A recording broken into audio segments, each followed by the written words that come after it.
করবে, জোরে বলেন ঠিক কিনা? ভাইরা আমার, আল্লাহ পাক যাকে যে আদেশ করেছে কিয়ামত পর্যন্ত আদেশ মানতে বাধ্য। যেমন আল্লাহ তাআলা 4 ফেরেশতাকে 4টি আদেশ করেছে, কিয়ামত পর্যন্ত 4 জন ফেরেশতা আল্লাহ পাকের আদেশ মানতে বাধ্য। কোন ফেরেশতাই চাইলেই আল্লাহ তাআলার আদেশ মানতে নিষেধ করবে না, কারণ আল্লাহ তাআলা ফেরেশতাকে স্বাধীনতা দেন নাই। আল্লাহ তাআলা কোন ফেরেশতাকে ইচ্ছা নামক শক্তি দেন নাই। যেমন আল্লাহ রাব্বুল আলামিন জিবরাইল আলাইহিস সালাতু ওয়াস সালামকে দায়িত্ব দিয়েছে। জিবরাইল, কিয়ামত পর্যন্ত জিবরাইল আলাইহিস সালাম আল্লাহ যে দায়িত্ব দিয়েছে, আল্লাহর পক্ষ থেকে নবীদের কাছে বার্তা নিয়ে আসবে, ওহী নিয়ে আসবে, ঠিক কিনা বলেন? কিয়ামত পর্যন্ত জিবরাইল আলাইহিস সালাতু ওয়াস সালাম আল্লাহ তাআলার আদেশ মানবে, চাইলেই আল্লাহ তাআলার আদেশকে অমান্য করতে পারবে না। আবার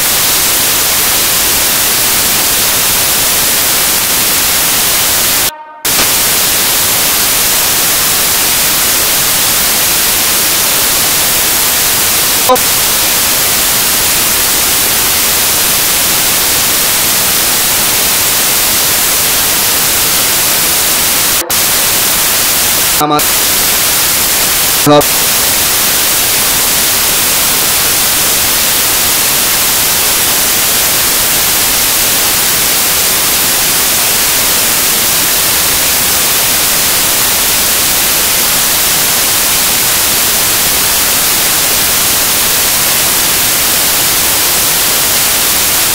এমন একটা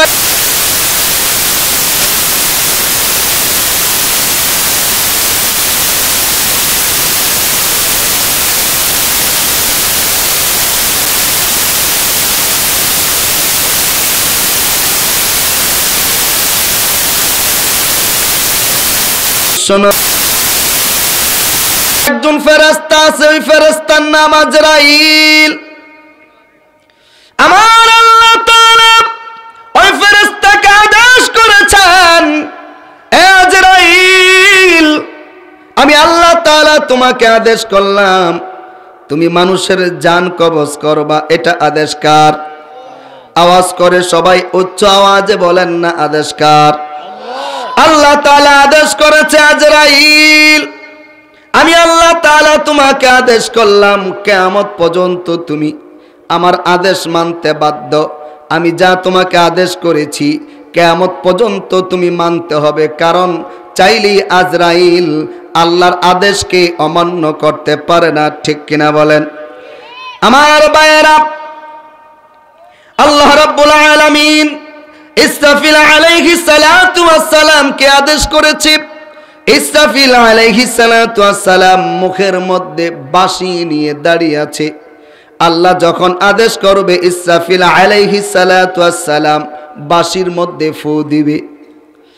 আল্লাহর নবী, বিশ্ব নবী মুহাম্মাদুর রাসূলুল্লাহ সাল্লাল্লাহু আলাইহি ওয়াসাল্লাম বলে, ইসরাফিল আলাইহিস সালাতু ওয়াস সালাম যখন বাঁশির মধ্যে ফু দিবে, সাথে সাথে জমিন কাঁপতে থাকবে, পাহাড়গুলো তুলার মতো উঠতে থাকবে, এই জমিন টুকরা টুকরা হয়ে যাবে, গাছপালাগুলো ভেঙে যাবে। আল্লাহ তাআলা ইসরাফিল আলাইহিস সালাতু ওয়াস সালামকে আবার আদেশ করবে, ইসরাফিল শোনো, আমার ফেরেশতা, আমার গোলাম, তুমি শোনো, আমার ফেরেশতা, আমি তোমাকে আদেশ করেছি, তুমি তোমার বাঁশির মধ্যে আরেকটা ফু দাও।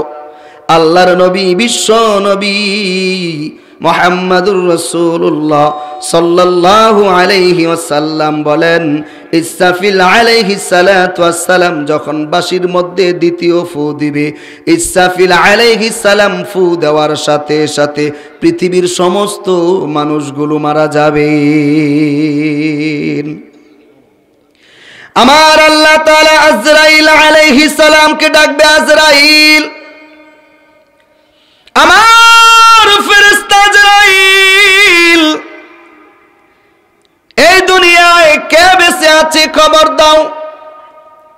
আজরাইল আলাইহিস সালাতু ওয়াস সালাম বলবে, আল্লাহ পৃথিবীর সমস্ত মানুষগুলো মারা গিয়েছে। আল্লাহ বলবেন, আর কে বেঁচে আছে? আজরাইল আলাইহিস সালাতু ওয়াস সালাম বলবে, আল্লাহ জিন জাতিগুলো বেঁচে আছে। আল্লাহ তাআলা ডাক দিয়ে বলবে, আজরাইল জিন জাতিকে মেরে ফেলো। আজরাইল আলাইহিস সালাতু ওয়াস সালাম সমস্ত জিন জাতিকে মেরে ফেলবে। এবার আল্লাহ তাআলা ডাক দিয়ে বলবে, এ আজরাইল আর কে বেঁচে আছে? আজরাইল আলাইহিস সালাতু ওয়াস সালাম বলবে, আল্লাহ মানুষগুলো মারা গিয়েছে, জিন জাতিগুলো মারা গিয়েছে। আল্লাহ তাআলা বলবে, ফেরেশতাদেরকে মেরে ফেলো। সমস্ত ফেরেশতারা মারা যাবে। আল্লাহ তাআলা আজরাইল আলাইহিস সালাতু ওয়াস সালামকে ডাকবে। এবার আল্লাহ তাআলা বলবে, আজরাইল শোনো, সমস্ত ফেরেশতাদেরকে মেরে ফেলেছো, এবার কারা জীবিত আছে?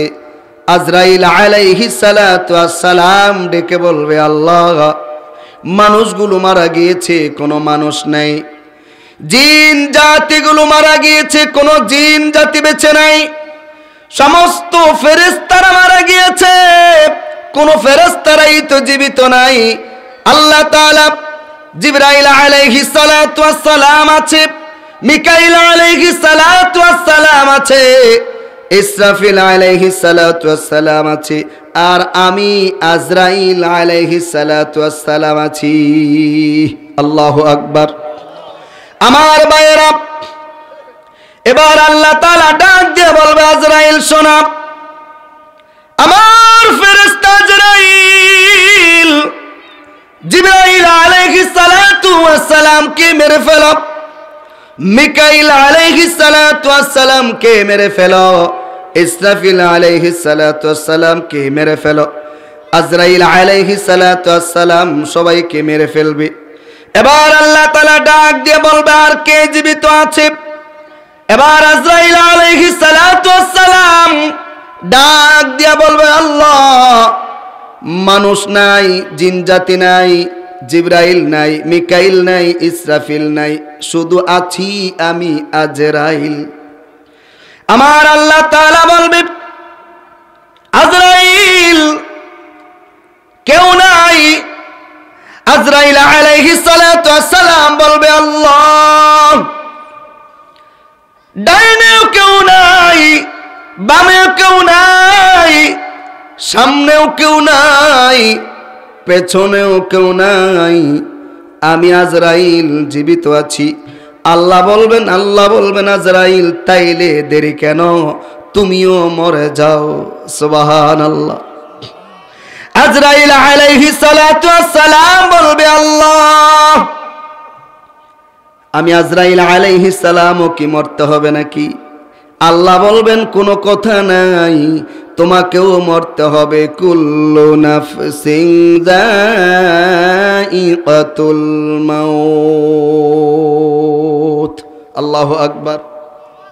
আমার ভাইয়েরা, এবার আজরাইল আলাইহিস সালাতু ওয়াস সালাম মৃত্যুবরণ করবে, আর দুনিয়ায় কেউ নাই, মানুষগুলো নাই, কোন জিন জাতি বেঁচে নাই, ফেরেশতারাও বেঁচে নাই, ডাইনেও কেউ নাই, বামেও কেউ নাই, পেছনেও কেউ নাই, সামনেও কেউ নাই, একজন শুধু আছে। আওয়াজ করে বলেন, তিনি কে? আমার ভাইয়েরা, সমস্ত মানুষগুলো মৃত্যুবরণ করবে। আমার আল্লাহ তাআলা এরপরে আবার ইসরাফিল আলাইহিস সালাতু ওয়াস সালামকে জীবিত করবে। ইসরাফিল আলাইহিস সালাতু ওয়াস সালামকে জীবিত করে আল্লাহ তাআলা ডাক দিয়ে বলবে, ইসরাফিল তুমি তোমার, আমি আল্লাহ তাআলা তোমাকে যা দায়িত্ব দিয়েছি, ইসরাফিল আমি আল্লাহ তোমাকে যেই দায়িত্ব দিয়েছি, তোমার দায়িত্ব তুমি আদায় করো। ইসরাফিল আলাইহিস সালামকে জীবিত করার পরে ইসরাফিল আলাইহিস সালাম 3 নাম্বার বাঁশিতে যখন ফু দিবে, আল্লাহর নবী বিশ্ব নবী মুহাম্মাদুর রাসূলুল্লাহ সাল্লাল্লাহু আলাইহি ওয়াসাল্লাম বলেন, ইসরাফিল আলাইহিস সালাম যখন বাঁশিতে ফু দিবে, পৃথিবীর সমস্ত মানুষগুলো যেখানে যাকে দাফন করা হয়েছে সেখান থেকে মানুষগুলো সবাই হাসরের ময়দানে দাঁড়াবে। আমার ভাইয়েরা, যাকে যেখানে দাফন করা হয়েছে, কাউকে বাঁশমুড়ার তলে দাফন করা হয়েছে, যাকে বট গাছের তলে দাফন করা হয়েছে, আবার কাউকে বাঘে খেয়ে ফেলেছে, ওই বাঘ তাকে খেয়ে হজম করে যেখানে পায়খানা করেছে, আল্লাহর নবী বলে ওই ব্যক্তিটা ওই জায়গা থেকে দাঁড়াবে। সুবহানাল্লাহ। আবার কেউ নদী পথে ভ্রমণ করেছে, সাগর পথে ভ্রমণ করেছে। এই টাঙ্গাইলের ভাইয়েরা, কেউ সাগর পথে ভ্রমণ করেছে, আল্লাহর নবী বলেন লঞ্চ স্টিমার নৌকা ডুবে কেউ মারা গেছে, তাকে মাছে খেয়ে ফেলেছে, মাছ হজম করেছে, ওই মাছ যেখানে পায়খানা করে ওই জায়গা থেকে ওই ব্যক্তিটা হাসরের ময়দানে দাঁড়াবে। সুবহানাল্লাহ। এমন একজন মানুষ নাই বাঁচতে পারবে না, সবাই তো হাসরের ময়দানে দাঁড়াইতে হবে। এই জন্য আয়াতে কারিমা তেলাওয়াত করেছি। আল্লাহ রাব্বুল আলামিন কোরআনুল কারীমের মধ্যে বলেন, আলা ইয়াযুন্নু উলাইকা আন্নাহুম মাবউসুন।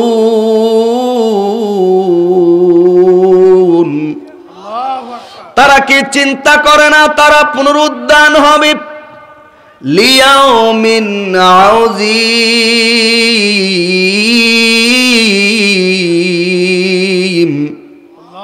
ওই দিন, ওই মহান দিন, তার মানে হাসরের দিন। এরপরে আল্লাহ রাব্বুল আলামিন কোরআনুল কারীমের মধ্যে বলেন, ইয়াউমা ইয়াকুমুন নাস,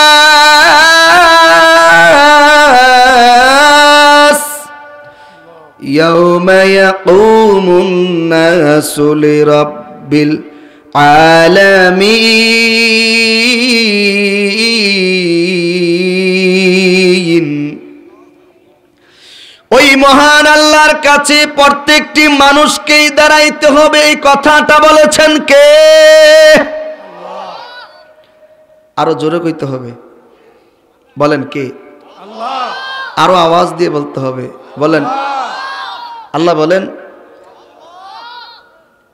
আল্লাহ বলেন প্রত্যেকটি মানুষকে পুনরুদ্ধান হতে হবে। কোন দিন? লিয়াউমিন আযীম, মহান দিন, কিয়ামতের দিন। ইয়াউমা ইয়াকুমুন নাসু লিরাব্বিল আলামিন। একটা মানুষও নাই যারা মহান আল্লাহর সামনে দাঁড়াবে না। তাইলে এখানে যারা আছি আল্লাহর সামনে দাঁড়াইতে হবে কি হবে না? আরে আওয়াজ করে বলেন না, হবে কি হবে না? আমার ভাইয়েরা, আল্লাহর নবী দু জাহানের বাদশা নবী মুহাম্মদুর রাসূলুল্লাহ সাল্লাল্লাহু আলাইহি ওয়াসাল্লাম বলেন, মানুষ যখন দাঁড়াবে সর্বপ্রথম আদম আলাইহিস সালামের সন্তান হাবিল দাঁড়িয়ে যাবে। সুবহানাল্লাহ। এক এক করে সবাই হাসরের ময়দানে দাঁড়াবে। আল্লাহর নবী বিশ্ব নবী মুহাম্মদুর রাসূলুল্লাহ সাল্লাল্লাহু আলাইহি ওয়াসাল্লাম বলেন, মানুষ যখন দাঁড়াবে কারো পরনে কোনো কাপড় থাকবে না, উলঙ্গ দাঁড়াবে, নেকেট দাঁড়াবে, নেকেট। কারো পায়ের মধ্যে কোনো জুতা থাকবে না, জুতা। দুনিয়াতে মানুষ আসছে যেমন খতনাবিহীন, মানুষ হাসরের ময়দানে খতনাবিহীন দাঁড়াবে, খতনাবিহীন। আল্লাহর নবী বিশ্ব নবী যখন বলেছে দুনিয়ার সবাই নেকেট দাঁড়াবে, উলঙ্গ দাঁড়াবে, কারো পরনে কোনো কাপড় থাকবে না, পুরুষও দাঁড়াবে উলঙ্গ, নারীও দাঁড়াবে উলঙ্গ। উম্মাহাতুল মুমিনিন আম্মাজান আয়েশা সিদ্দিকা রাদিয়াল্লাহু তাআলা আনহা বলে, ইয়া রাসূলুল্লাহ, ইয়া হাবিবাল্লাহ, ওগো আল্লাহর হাবিব, হাসরের ময়দানে কোটি কোটি কোটি কোটি মানুষের মধ্যে নারী দাঁড়াবে উলঙ্গ, পুরুষ দাঁড়াবে উলঙ্গ, নারীদের বুঝি লজ্জা লাগবে না গো নবী? আল্লাহর নবী দু জাহানের বাদশা নবী মুহাম্মদুর রাসূলুল্লাহ সাল্লাল্লাহু আলাইহি ওয়াসাল্লাম বলেন, গো আয়েশা কি বলো? হাসরের ময়দানে সূর্যটা মানুষের এক বিগত উপরে চলে আসবে। হাসরের ময়দানে সূর্যটা 4 আঙ্গুল সম পরিমাণ মাথার উপরে চলে আসবে। ও আয়েশা, সূর্যের তাপ আর তামা গরম হয়ে যাবে, মানুষগুলো অস্থির হয়ে যাবে, কারো কারো ঘামে হাঁটু পর্যন্ত ডুবে যাবে, কারো কারো ঘামে গলা পর্যন্ত ডুবে যাবে, কেউ কেউ ঘামে সাঁতার কাটতে থাকবে। আল্লাহর নবী বিশ্ব নবী বলে, আয়েশা শোনো, মানুষগুলো এতই পেরেশান, বাবার পাশে সন্তান দাঁড়াবে, বাবা সন্তানকে চিনবে না, সন্তানের পাশে বাবা দাঁড়াবে, সন্তান বাবাকেও চিনবে না, স্ত্রীর পাশে স্বামী দাঁড়াবে, স্ত্রী স্বামীকেও চিনবে না, স্বামীর পাশে স্ত্রী দাঁড়াবে, স্বামীও তো স্ত্রীকে চিনবে না, সবাই উপরের দিকে তাকিয়ে থাকবে, উপরের দিকে তাকিয়ে থাকবে। আল্লাহর নবী বলে, ও আমার সাহাবীরা শোনো, যে যেখানে দাঁড়াবে সেইখানেই দাঁড়িয়ে থাকবে। আল্লাহর কসম, একজন মানুষও 1 ইঞ্চি পরিমাণ নড়াচড়া করতে পারবে না, কেউ এদিক সেদিক তাকাতে পারবে না, কেউ নড়াচড়া করতে পারবে না। আল্লাহর নবী বিশ্ব নবী আরো বলে, শোনো, এমন কোন ব্যক্তি নাই যারা নাকি আল্লাহর সামনে দাঁড়িয়ে 5টি প্রশ্নের জবাব দেওয়া ছাড়া 1 কদম সামনে যাবে। আমার ভাইয়েরা, ভালো করে শুনেন, কান খুইলা শুনেন, মাইকের মাধ্যমে মা বোনেরা যারা আছেন ভালো করে শুনেন। এই দুনিয়া নয়, একটি সময় আসবে যখন আল্লাহর সামনে আমাদেরকে দাঁড়াতে হবে, ঠিক কিনা বলেন? এমন একটা দিন আসবে, এমন একটা সময় আসবে, আল্লাহ রাব্বুল আলামিন কোরআনুল কারীমের মধ্যে বলেন, কানা মিকদারুহু 50 আলফ সানা। আল্লাহু আকবার। এমন একটা দিন সবাই দাঁড়িয়ে যাবে, একটা দিন দুনিয়ার 50,000 সমপরিমাণ হবে একটা দিন। সুবহানাল্লাহ। মানুষ অস্থির হয়ে যাবে। আল্লাহ নবী, বিশ্ব নবী, দোজাহানের বাদশা নবী মুহাম্মদুর রাসূলুল্লাহ সাল্লাল্লাহু আলাইহি ওয়াসাল্লাম বলেন, 1 নম্বরে আল্লাহ তাআলা জিজ্ঞাসা করবে, বান্দা আমার, আমি আল্লাহ তাআলা তোমাকে হায়াত দিয়েছিলাম, হায়াত। আওয়াজ করে বলেন না কেন, হায়াত দিয়েছে কে? এই আওয়াজে হবে না, আরো জোরে বলতে হবে, বলেন কে? আল্লাহর নবী বলে, আল্লাহ তাআলা জিজ্ঞাসা করবে, বান্দা আমার, আমি আল্লাহ তাআলা তোমাকে হায়াত দিয়েছি, ঠিক কিনা বলেন? আমার দেওয়া হায়াত, আমার দেওয়া নিয়ামত, আমার দেওয়া হায়াত, আমার দেওয়া নিয়ামত দুনিয়ায় কোন কাজে ব্যয় করেছো, আমি আল্লাহর কাছে জবাব দাও, ঠিক কিনা বলেন? ভাইয়েরা আমার, আল্লাহর দেওয়া হায়াত আল্লাহর কাজে ব্যয় না করলে হিসাব চাইবে আল্লাহ, হিসাব দিতে হবে, ঠিক কিনা বলেন?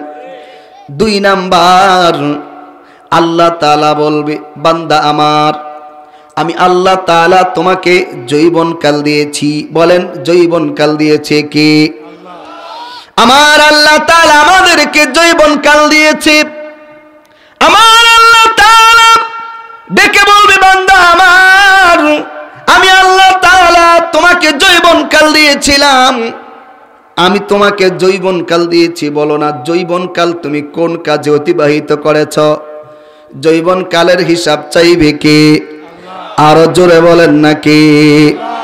আল্লাহর নবী বিশ্ব নবী মুহাম্মদুর রাসূলুল্লাহ সাল্লাল্লাহু আলাইহি ওয়াসাল্লাম সাহাবীদেরকে ডেকে বলে, সাহাবীরা শোনো, 3 নম্বরে আল্লাহ তাআলা ডেকে বলবে, আমার বান্দা আমার বান্দি শোনো, দুনিয়ার সম্পদ কোন জায়গা থেকে অর্জন করেছ, কোন জায়গা থেকে টাকা পয়সা অর্জন করেছ, আমি আল্লাহর কাছে হিসাব দাও। ঠিক কিনা বলেন? আমার মনে হয় একটি প্রশ্নের মধ্যে অসংখ্য মানুষ আমরা আটকিয়ে যাব। ঠিক কিনা?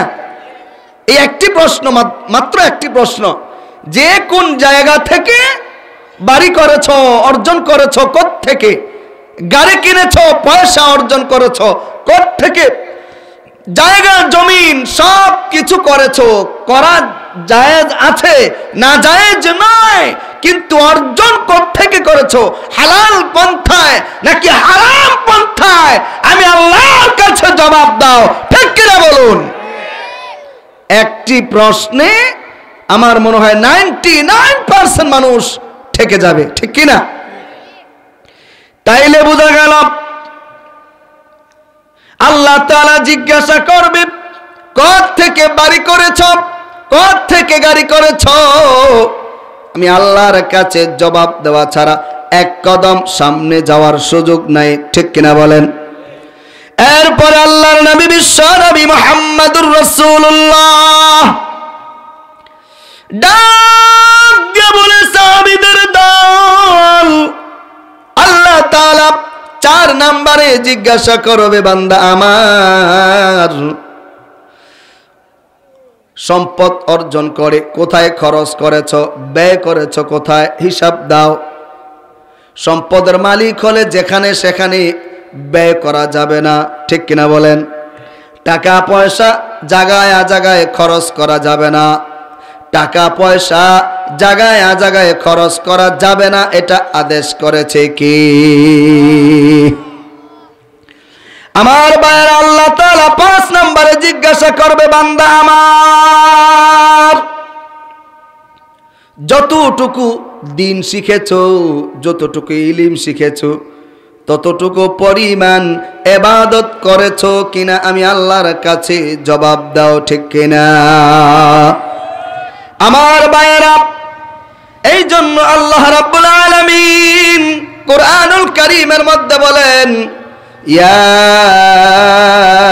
আইয়ুহাল্লাযীনা আমানুত্তাকুল্লাহ হাক্কা তুকাতিহি ওয়া লা তামুতুন্না ইল্লা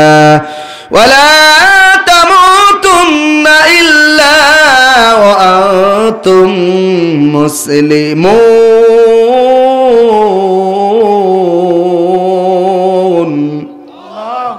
আমার ভাইয়ের, আল্লাহ তাআলা বলেন, ইমানদার, আমি আল্লাহ তাআলাকে ভয় করো, সাবধান, মুসলমান না হয়ে কিন্তু কবর যেও না।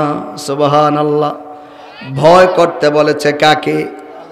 একটু জোরে আওয়াজ দিয়ে বলেন, ভয় করতে হবে কাকে?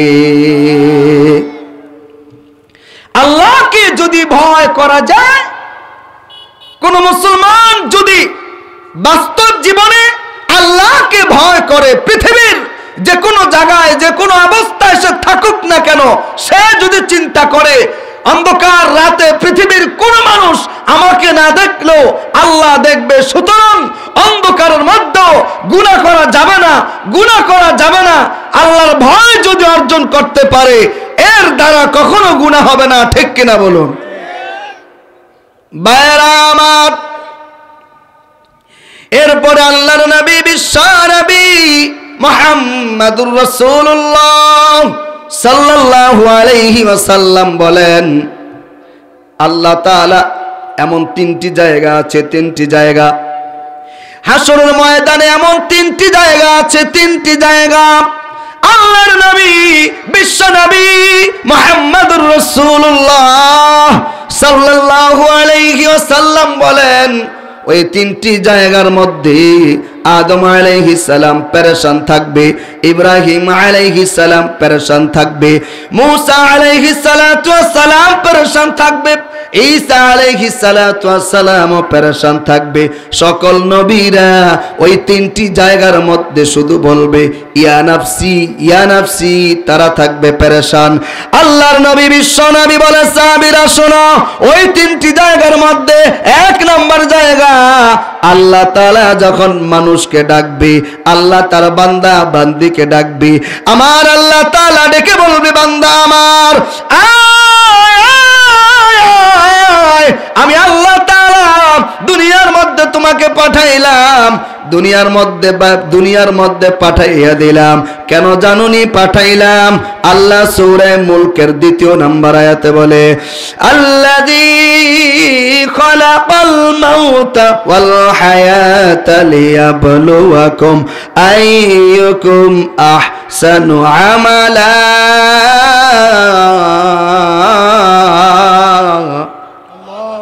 আমার আল্লাহ তাআলা বলে, বান্দা আমার, আমি আল্লাহ তাআলা তোমাকে মৃত্যু দিলাম, আমি আল্লাহ তাআলা তোমাকে হায়াত দিলাম। কেন দিলাম জানুনি? আমি দেখতে চাই তোমাদের মধ্যে কর্মে কে শ্রেষ্ঠ। আমার ভাইয়েরাম, আল্লাহ তাআলা বান্দাকে ডাকবে, আয় আয় বান্দা আমার কাছে আয়। দুনিয়ার মধ্যে 50 বছর হায়াত দিলাম, দুনিয়ার মধ্যে 80 বছর হায়াত দিলাম, দুনিয়ার মধ্যে 100 বছর হায়াত দিলাম। দুনিয়ায় হায়াত পাইয়া কে কোন আমল বেশি করেছ? আজকে আমল নেওয়ার পালা, আমল নেওয়ার পালা।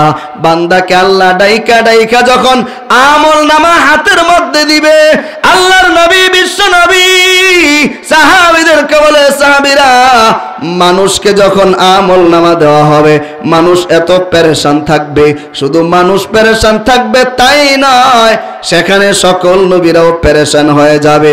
জানি না কার আমল নামা ডান হাতে আসে, জানি না কার আমল নামা বাম হাতে আসে, ঠিক কিনা বলেন? আমল নামা কোন হাতে দিবে জানা নাই। আমল নামা যদি ডান হাতের মধ্যে দেয় তাইলে তো ভালো, আর আমল নামা যদি বাম হাতের মধ্যে দেয় তাইলে দুঃখের কোনো শেষ নাই, ঠিক কিনা বলেন? আল্লাহ তাআলা যাকে আমল নামা ডান হাতের মধ্যে দিবে, আল্লাহর নবী দু জাহানের বাদশা নবী মুহাম্মাদুর রাসূলুল্লাহ সাল্লাল্লাহু আলাইহি ওয়াসাল্লাম বলেন, যার হাতে ডান হাতের মধ্যে আমল নামা দিবে, সে ডান হাতে আমল নামা লইয়া দৌড়াদৌড়ি শুরু করে দিবে।